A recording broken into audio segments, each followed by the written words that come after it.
Hello everybody, I am Ninja D-Man, and today we are going to be looking at Sanctum vs Sanctum 2. I'm going to dive right into the video, and now this is just me talking over some gameplay. Quickly, the weapons are, the ones I'm using are better. There are different towers.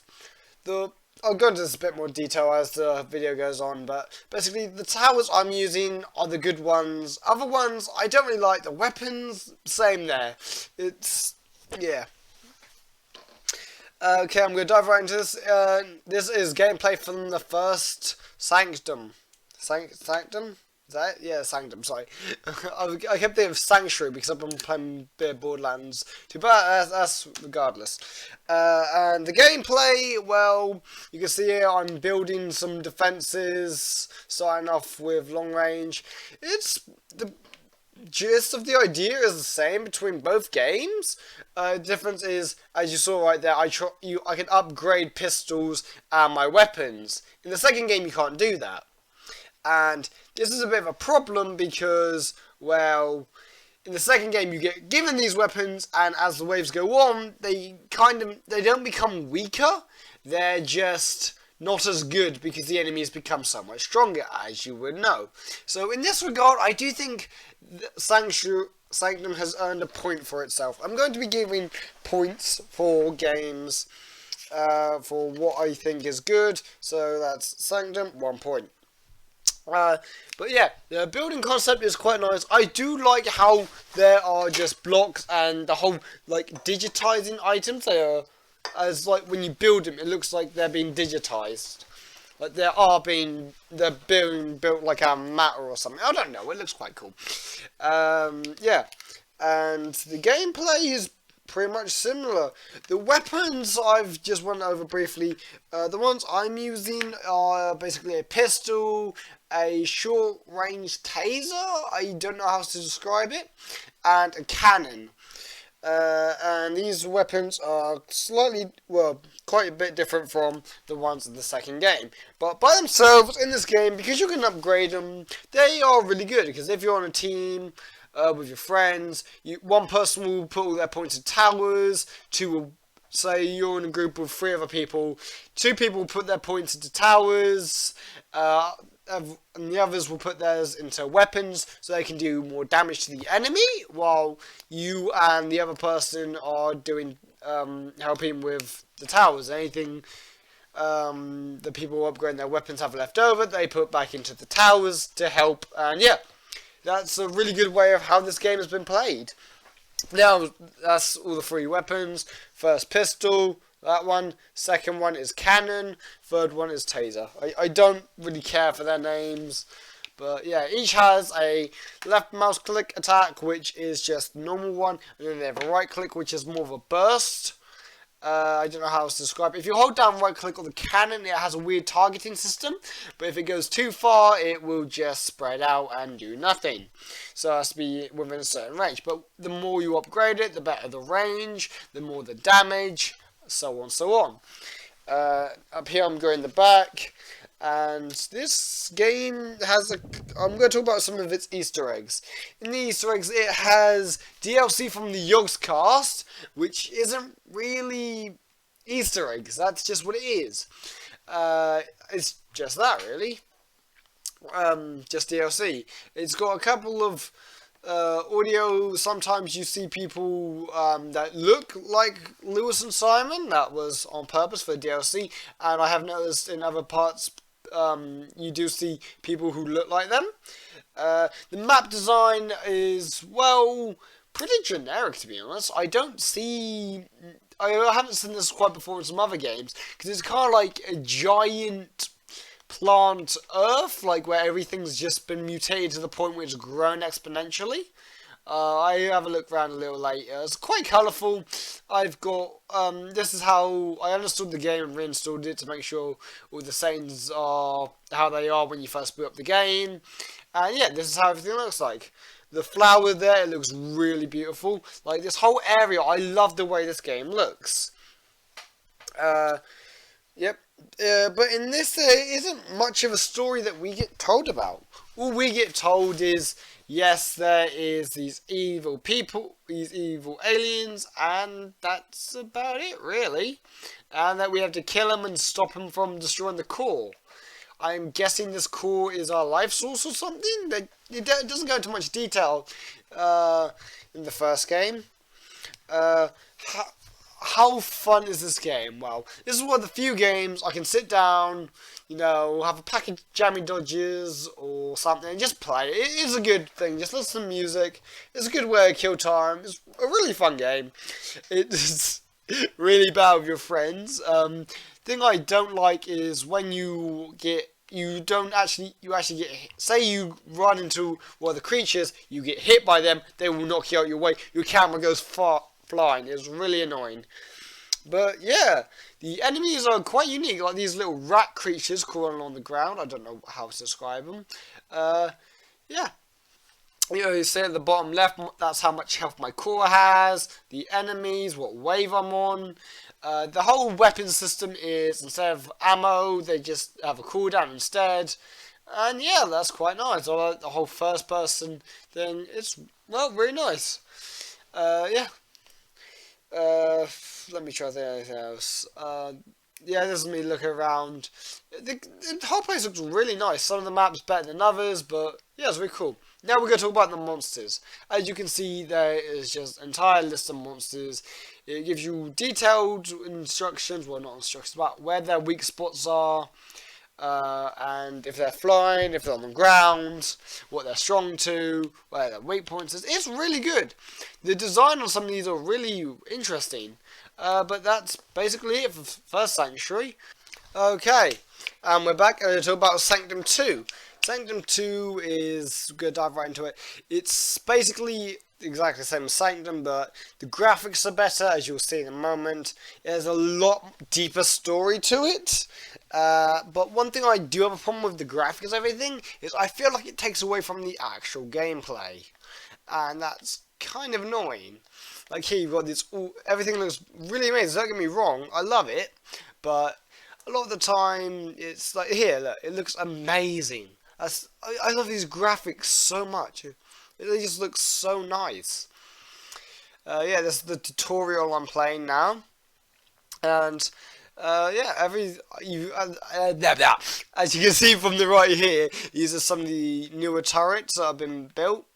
And look at these guys. They've conquered one of them. Do you know how many you conquer in goddamn the first game? Like tons. That may be a reference. This game has quite a few references, as we'll get into later on. But right now, this game looks really nice. Would be nice if we saw like some of our arms or something before we get weapon, but weapon just magically floating here. Go pick that up. And yeah, doors take a little while to open sometimes. I do love the way this game looks. But then again, the gameplay is really good, but I can see that guy's shadow through the door, which is a bit odd. It's just stuff like that. Yeah, the controls in this game are quite a bit different, as in here. As I was saying, the doors do not always open up first time. This game is a lot more comedic value, which you'll see in a second right here. Yeah, that guy just gets chased around for infinity. No one helps him, they just watch him. Yeah, this game is a lot more detailed, it looks a lot nicer. The gameplay, we'll have a look at that in a second. But the weapons, you can't upgrade them. And that's one of my major flaws with this game. The fact that you can't upgrade... You can upgrade towers easily. But... see here, you can easily shoot. It's got the first left trigger, right trigger thing. But the towers here, I don't like them. I feel like they're too small. Because if I can jump over them, and these things are massive, couldn't they just step over them? Some of them are just really hugely big. And then... see, there's just a corpse there, which should really be there. Here you can put points into your weapons. See there, I've added a bit to it, and you can add them up in time. So if you don't have enough, you can you can basically put money into it, and then when you do enough money, it will be partly more upgraded. So now it would do more damage than a regular one because it's got more, money into it. This gun I love. This is one of my favourite guns to use in the game. It's Electro Ball. One thing I do like is how nice the detail is on these weapons. How well they handle. I love it. But this is the but. This is a big but. I don't like that. These NPCs are dumb as anything. You can try and nudge them out the way. You try and move them out the way. They will walk into the walls. It's annoying. If there was a way to command those NPCs, that'd be great. But one of the things with NPCs is they don't help in the game. In this tutorial, they'll help, but in the later game, they're majorly useless. See, I'm adding more points so you can see the damage, the range, shit like that. It's all going back up. The weapons, as I'm saying again, has got the second one. There was my second one. It doesn't do as much damage as your left click or right click or M1 or M2, whatever you want to call it. The reloading this is kind of weird. It gives you ammo, but it never says it's cooled down, or I think the cooldown is just the time it takes to reload, but you never run out of ammo, nothing like that. And I think it would be really helpful if we've got more of these guys actually playing the games. I played about 4 hours of this, gotten so far. Yeah, when the titles get upgraded, they fall from the sky. And what I would like to see is the remaining of the corpse of the turret, like, falling on the ground, and then just disappear. Because if it just falls on top, it's just like, I like it, but not as much as the whole destructing thing in the first Sanctuary. But even though Sanctuary 2 is just so nicer to look at, the monsters have more detail on them. And to be fair, at this point, you just have to assume all the glowy bits are the bits you shoot at. It doesn't tell you that, but a lot of these monsters are a lot bigger, a lot badder. And I'll show a picture in a second here. This is just the walls. They can go in like angles, so you can connect them diagonally. That's quite good for some of the new maps.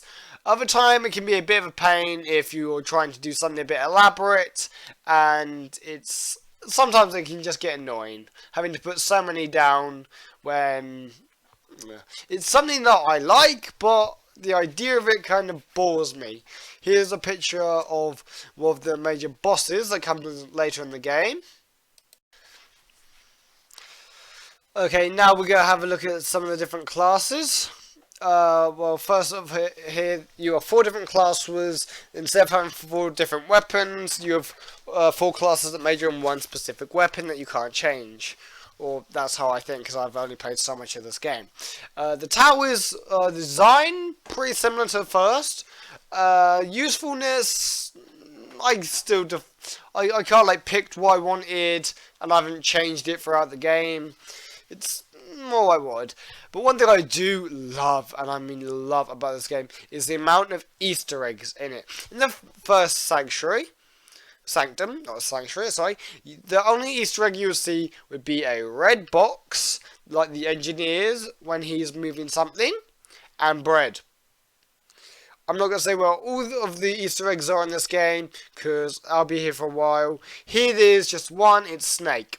With the old classic arcade game, you can sit there and play Snake while you're waiting for your friends. It's quite cool. There was a Easter egg in particular that was referenced into Magica, and here the game looks the references are lovely. You can actually go into buildings and you're not rushed. If no one readies up, you can take as much time as you want. Here is what I can only assume to be the final level.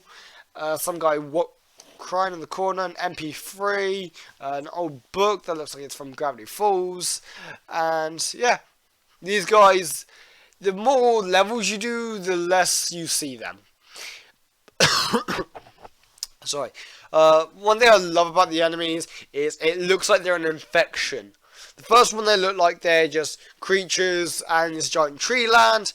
Here they look like they're infection, like they could have been humans that went ravaged. But yeah, if you walk in that dark area where that picture is, you just die. Which is a bit annoying that you can even go in there, but even in the first one, if the game thought you were trying to go too far, it would kill you off. So I'm just placing some down, and you can put these things diagonally. I'm not a fan of it. I'm just not. Here you got, that's an electric tower, like in the first one. Design's different. A lot of this art style reminds me of the new upcoming game, Overwatch. So it does, maybe there's a reference there or something, but this game looks very similar. And that's it. I hope you've enjoyed.